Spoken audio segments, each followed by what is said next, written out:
yes, meaning they took P3, then the true answer is took med 1. Explain in a minute why we're doing it like this.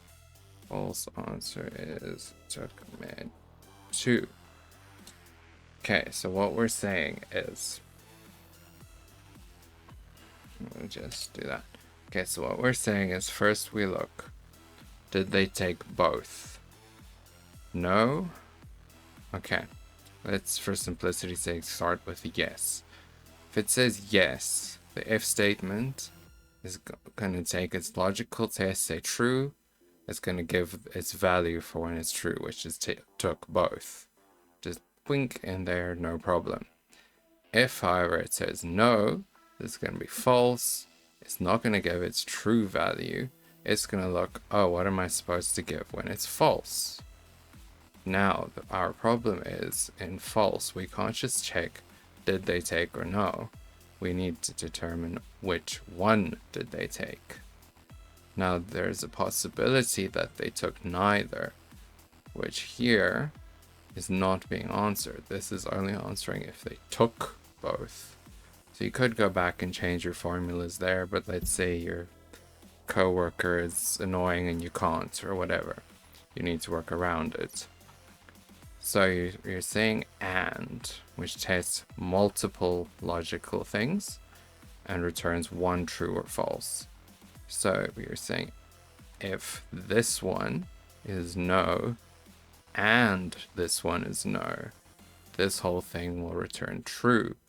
So if you put that in an if statement over here, that would say, oh, this is true, let's give the true value. If that one said no, that one said yes, the whole and statement would return a false. So if you put that in there, the if statement would go, oh, it's false, let's not do that, let's do whatever it is we're supposed to do when it's the false value. Now, we've concluded that they haven't taken both. We've concluded that they haven't taken neither, which must mean that they took one and not the other. So we're checking if they took medicine 1. So that would say yes over there. If that is true, the formula will do the value if true, which is they took medicine 1, because that's what it's saying there. If it is not true, so this is a no,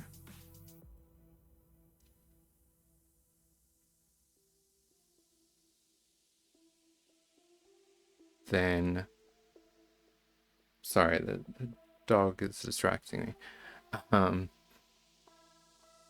If it's yes, they took medicine 1, it's not both there, then the only remaining no would be this, which would mean oops, I just got my wording wrong here. Missed 1 and missed 2, or you could swap it around since it's asking taken. So they took medicine 1, or they took medicine 2. Let me just run through that again because I think I confused myself. So if that one is yes, that means they took that one. But we've ruled out that it's not both that were taken. It's not both that were not taken. It's one that was taken. But since we have a no here, that means they did miss something. But they took that one. So the only remaining one is this one. So if someday you end up with a database of like 40 meds, this nested if would get very, very, very long. But for now, let's just do that. Okay, so we have our thing planned out pretty nicely. Now to write it. So we are going to start with equals if. And, oops, I pressed the wrong button. If this one equals yes,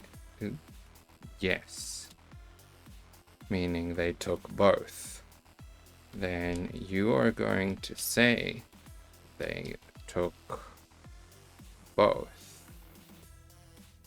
If you can spell. Sorry, my ADHD, I don't know if I said that already, my ADHD meds make me jittery, so typing becomes a bit iffy. Okay.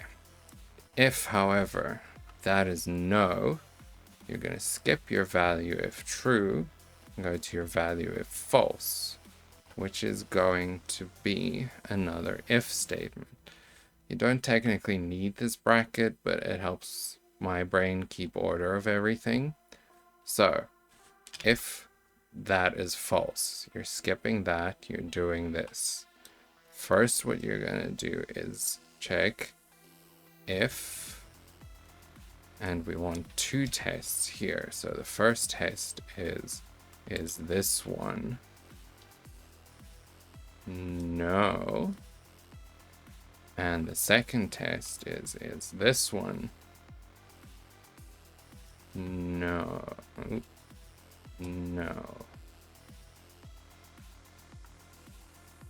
And we close the and, because it needs to be closed, it's shy. Now, as you can see before I put the comma, this if statement is seeing this whole thing as its logical test, meaning it's relying on all of this to say true or false, and based on that it's making its decision.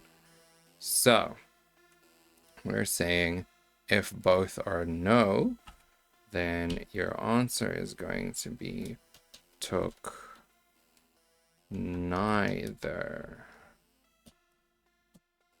If, however, this is a no, meaning they did not take both, this is false, meaning one of them is yes, and then one has to be no, then we get to our final value if false, which is going to be another if. Now here we're going to check, is this one no?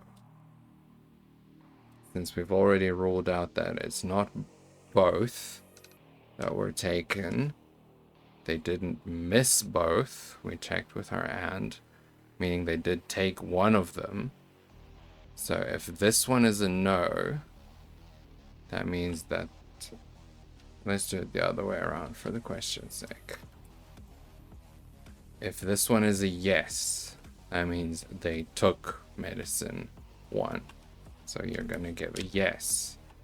If, however, this is a no, it's not both, they're not both no's, one has to be a yes, this one is the no, only remaining possibility is that this one is the yes.